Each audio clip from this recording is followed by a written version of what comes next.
bertentangan dengan orang-orang jahiliyah dalam hal tersebut. Kami Syekhul Islam Mujaddidul Da'wah Muhammad bin Abdul Wahhab bin Sulaiman At-Tamimi rahimahullah ta'ala. Ya, pada pertemuan sebelumnya kita sudah sampai menyelesaikan masalah jahiliyah yang ke-119, yaitu mukhasamatuhum fima laysa lahum bihi 'ilm. Orang-orang jahiliyah berdebat dalam perkara yang mereka tidak punya ilmu tentang. Artinya orang jahiliyah berdebat tanpa ilmu, dari bahasa mudanya. Asbun, asal bunyi, ya asal ngomong aja tanpa ada ilmu di kepalanya, asal bunyi. Nah ini nggak layak Bapak ya. Orang debat dalam masalah apapun tanpa ilmu, ini akan memalukan pelakunya. Karena nanti akan tampak kebodohannya. Maka kalau berdebat, ya pertama ikhlas, kedua harus punya ilmu. Ya. Karena kalau tidak punya ilmu akan dipermalukan nanti. Dan itu nggak bisa dipoles walaupun dengan gaya bicara yang mungkin fasih, tapi kalau punya ilmu nampak juga makanya. Maka penting ilmu dalam hal ini ya. Nah itu masalah jahiliyah yang sebelumnya. Nah sekarang kita masuk masalah jahiliyah yang ke-120. Kita udah tinggal sedikit lagi mau khatam. Kalau makan nasi kuning, terlihat sedikit lagi. Ada 1, 2, 3, 4. Insyaallah khatam. Jadi masalah jahiliyah 120 kata Syekh Muhammad bin Abdul Wahhab, da'wahu ittiba'i salaf ma'a tasrihi bi mukhalafatihim. Mereka orang-orang jahiliyah mengaku mengikuti salaf, orang terdahulu, bersamaan dengan secara jelas mereka menyelisihi salaf. Orang-orang jahiliyah mengaku mengikuti salaf, padahal secara jelas mereka menyelisihi salaf. Nah itu bahasa enaknya gitu. Jadi orang-orang jahiliyah mengaku mengikuti salaf. Salaf itu orang terdahulu, nenek moyang mereka. Karena kami ikuti nenek moyang, padahal tindakan mereka bertentangan dengan ajaran nenek moyang kita. Nah, ini maksudnya apa ya? Dan hampir rata-rata orang bermasalah. Ketika ditanya, kenapa kamu gini? Ini ajaran leluhur nenek moyang. Padahal kenyataannya leluhurnya nggak seperti itu. Sebagian nggak seperti itu. Kalau maksudnya leluhurnya orang muslim, leluhur muslim nggak seperti itu. Tapi kalau leluhurnya orang jahiliyah juga, orang yang nggak ngerti agama ya mungkin. Tapi kalau maksudnya kami mengikuti leluhur kami, yang katanya apa sahabat atau nggak ada sahabat seperti biasanya. Mereka cuma ngaku saja. Nah ini kebiasaan orang jahiliyah, ngaku mengikuti orang-orang terdahulu, padahal kenyataannya mereka tidak mengikuti orang terdahulu. Nah itu Bapak ya, itu kebiasaan orang jahiliyah. Kita baca keterangan Syekh Shalih Al-Fauzan sini, kata Syekh Hafizahullah, "Amatul Yahudi wan Nasara wa ahlul dhalali minal muntasimina ila Islam, kullum yad'una annahum yattabi'una man sabaqa minal mu'minina qablahum." Kebanyakan orang-orang Yahudi, Nasara dan orang-orang sesat dari kalangan umat Islam. Apa ada orang sesat dari umat Islam? Ya ada lah. Kita akui tidak semua umat Islam benar. Ada yang lurus, ada yang sesat. Nah ini Bapak ya perlu kita ketahui. Jadi kata Syekh, kebanyakan orang Yahudi, Nasrani, orang-orang sesat yang mengaku mengikuti Islam, mereka semua mengaku mengikuti orang-orang beriman sebelum mereka, orang terdahulu.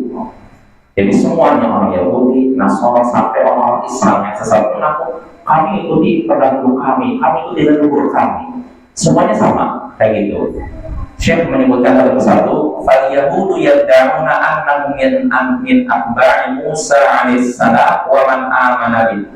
Orang-orang Yahudi mengaku mereka ini termasuk pengikut Musa dan orang yang bersamanya. Musa itu Nabi Musa. Orang Yahudi mengaku mengikuti Nabi Musa. Wa Nasara, sedangkan Nasara yad'una annahum yattabi'una al-Masih alaihi salam wa man amana bih. Sedangkan orang-orang Nasara mengaku mengikuti Al-Masih, yaitu Nabi Isa dan orang yang beriman padanya. Jadi kami ini pengikut Al-Masih, Nabi Isa, yang maksudnya lagi kamu mengikuti Musa.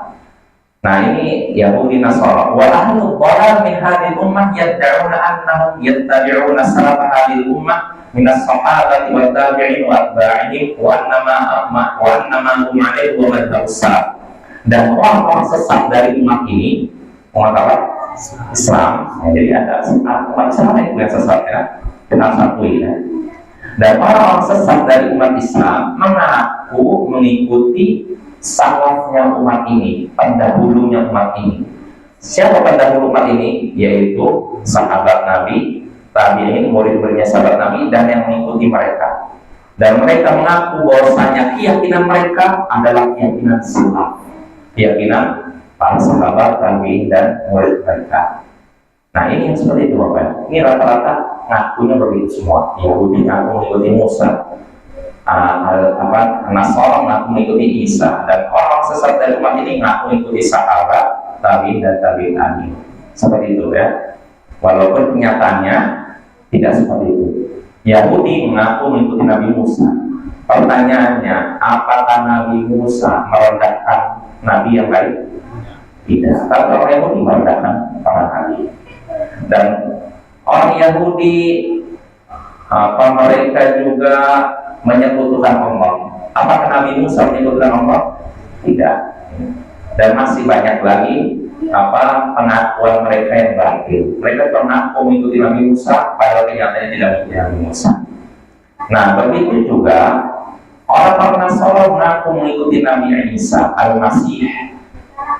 Kenyataannya mereka tidak mengikuti Nabi Isa.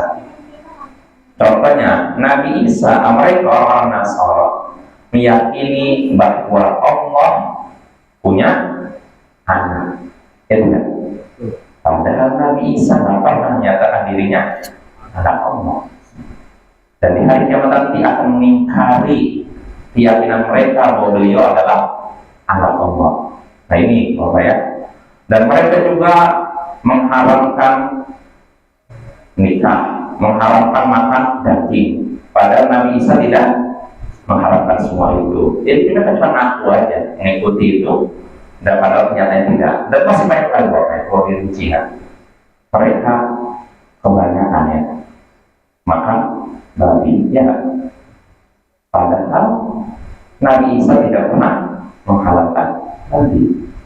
Bahkan di dalam kitab mereka disebutkan apa itu. Dan mereka juga rata-rata tidak disunat, betul nggak? Ya kan?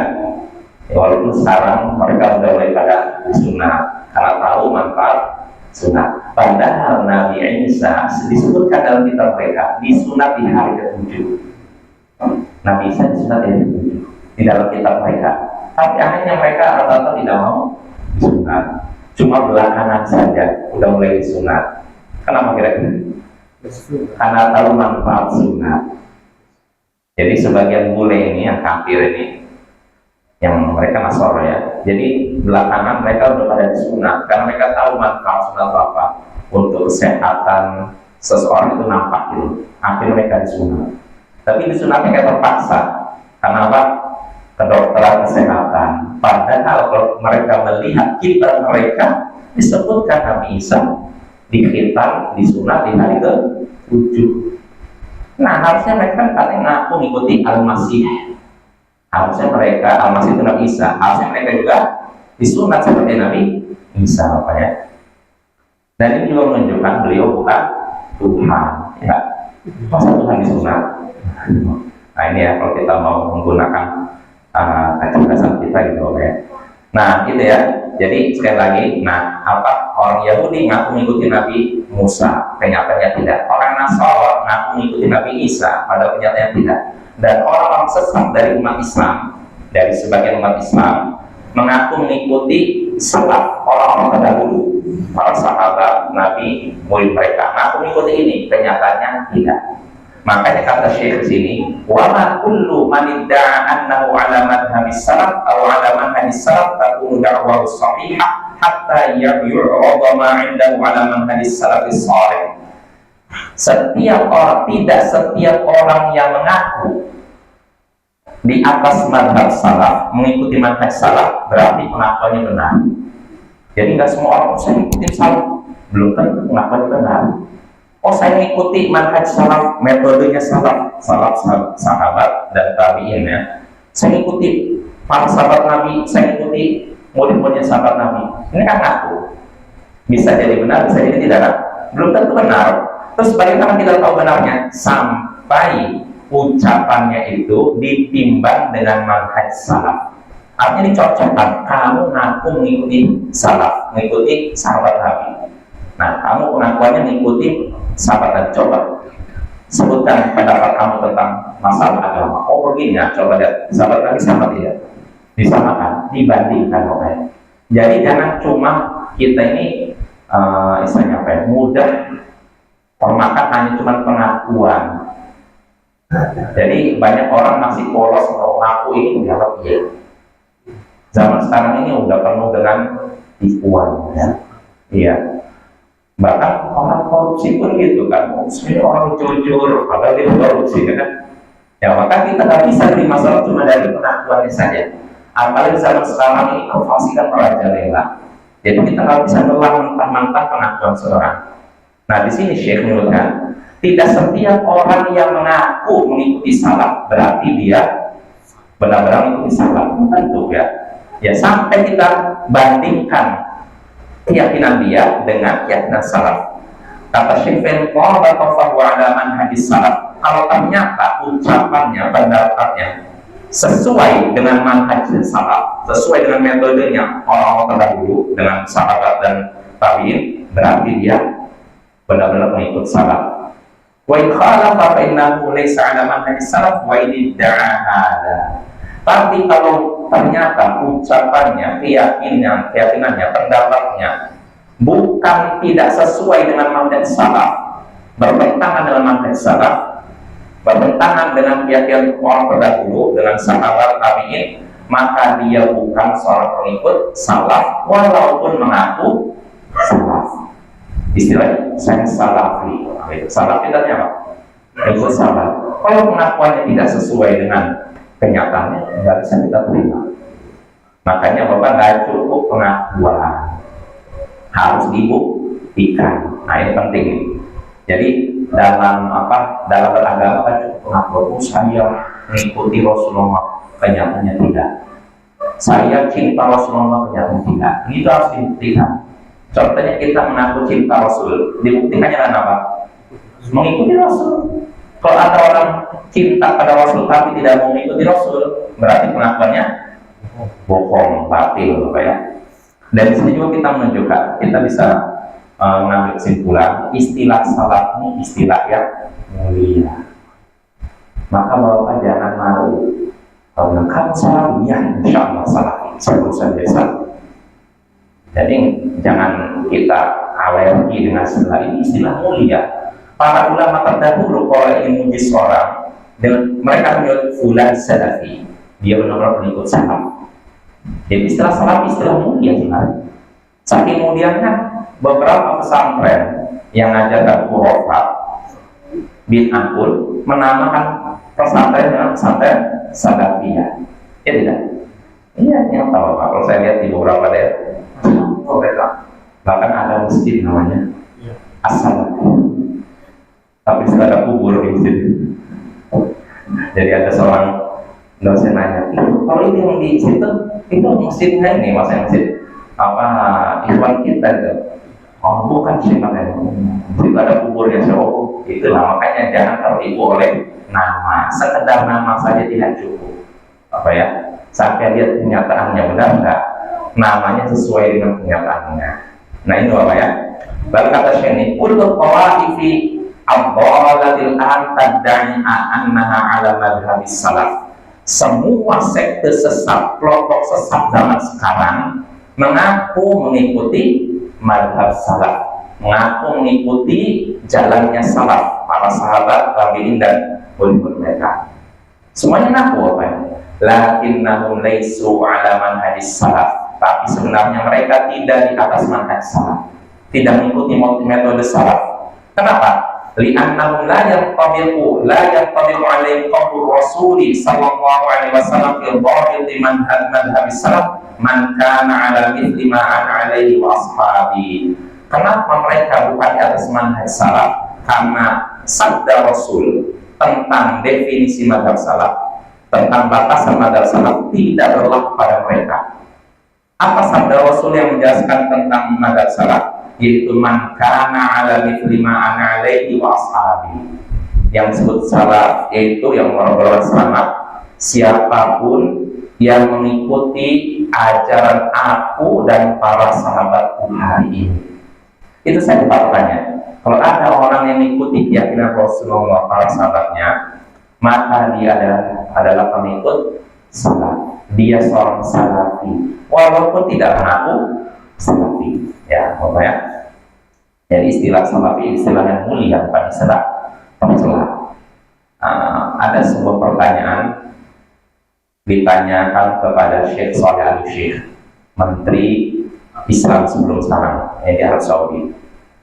Syekh ditanya, Syekh kalau saya ditanya, al-anta salafi, bagaimana Syekh jawabannya? Kalau ditanya, engkau ini pengikut salaf gitu, bagaimana jawabannya? Maka kata Syekh, ya jawab angkat kepala, jawab ya, saya bangga. Artinya nggak usah ragu. Kalau ditanya apa kamu seorang salafi, ya saya salafi, insya Allah. Maksudnya untuk apa? Karena kita kan nggak yakin mengikuti semua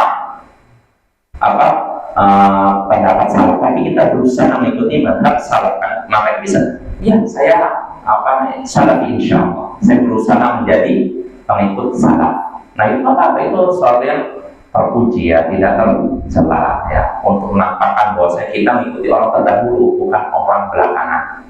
Karena istilah salaf sebagai istilah yang terpuji.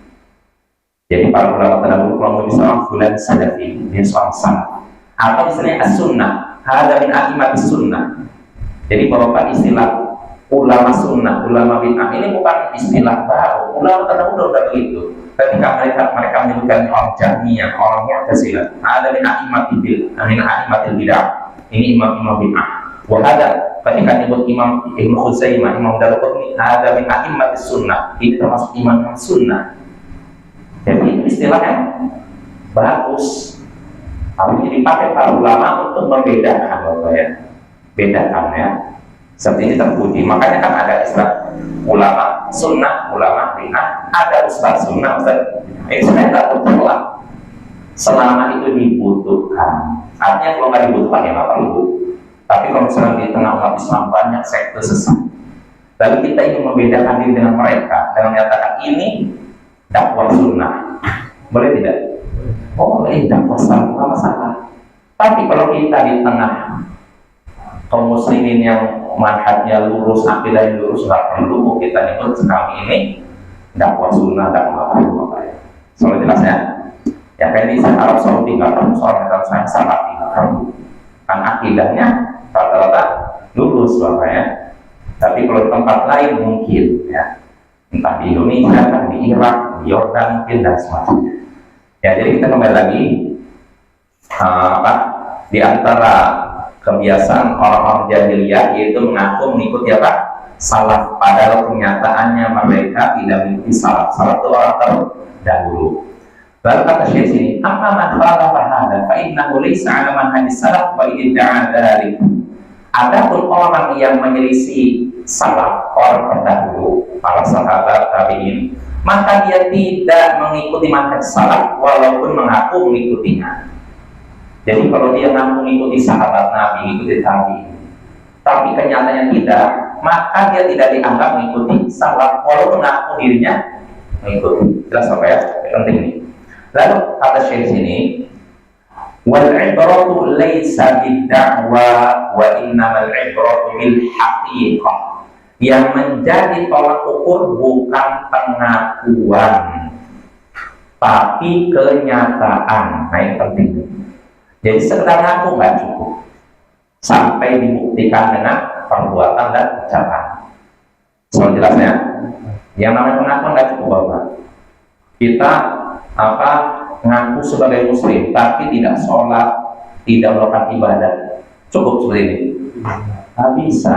Kalau orang ngaku muslim harus menjalankan ajaran Islam, dan ajaran Islam yang paling besar setelah dua kalimat syahadat apa itu? Sholat. Maka bagaimana bisa saya muslim tapi tidak mau sholat? Wah, ini batil loh, Pak. Sedangkan Nabi saja berkata dalam Sahih Bukhari, "Man taraka salatal asar faqad habita 'amalu." Siapa yang meninggalkan sholat asar, sholat asar aja deh, maka lenyap seluruh amalannya. Meninggalkan sholat asar, lenyap seluruh amalannya. Seorang misalkan sudah haji, sudah sedekah miliaran dolar, sudah puasa Ramadan ratusan kali, lalu meninggalkan sholat asar, lenyap seluruh amalannya. Maka bagaimana pula kalau ditambah meninggalkan sholat maghrib, sholat isya, sholat subuh, sholat zuhur. Nah, maka nggak bisa sholat ngaku saya muslim tapi tidak sholat. Makanya pendapat yang kuat dari kalangan ulama, orang yang meninggalkan sholat secara total bukan muslim, kafir. Ini pendapat yang dinukil Imam Ahmad, Daud Al-Zahiri, Ibnu Hazm, Ishaq bin Rahawai, dan beberapa ulama. Bahkan sebagian ulama menukil ini ijma' dari kalangan kesepakatan dari kalangan para sahabat Nabi. Orang yang meninggalkan sholat secara mutlak bukan muslim. Secara mutlak, artinya total loh, Pak. Enggak sholat sama sekali. Sholat 5 waktu tidak, sholat Jumat pun tidak, sholat Idul Adha, Idul Fitri pun tidak. Ini bukan muslim. Tapi kalau seorang sholat, kadang hari ini sholat, besok libur, besoknya lagi sholat, besoknya libur, nah ini masih muslim tapi apa?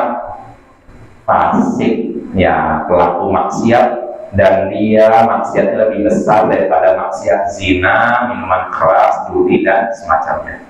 Nah, artinya sekali lagi tidak cukup cuma ngaku-ngaku sampai dibuktikan dengan perbuatan dan perkataannya. Nah, kita lanjut lagi.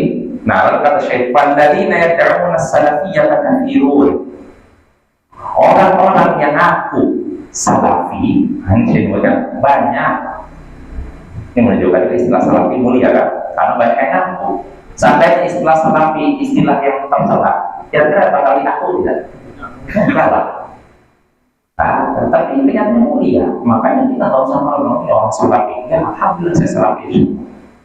Mau sama dulu ya, itu istilah mulia.